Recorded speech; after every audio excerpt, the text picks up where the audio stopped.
বিপ্লব এসেছে।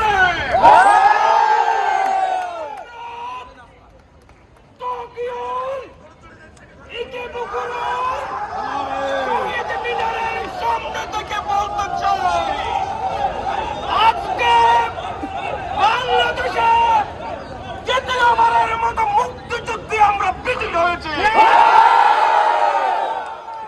আমরা জাপানের এই প্রবাস থেকে বলতে চাই, বাংলাদেশের ব্যাংকগুলো লুট করে নিয়ে গেছে শেখ হাসিনা।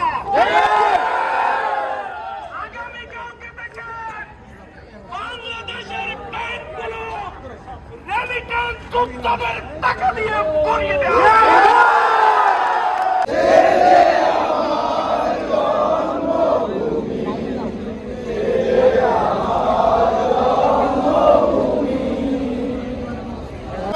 অবৈধভাবে হত্যা করেছিল, ওরা গণহত্যা চালিয়েছিল। আজকে তাদের সেই গণহত্যা দিন শেষ। ইনশাআল্লাহ আমরা নতুন করে স্বাধীন হয়েছি, ইনশাআল্লাহ।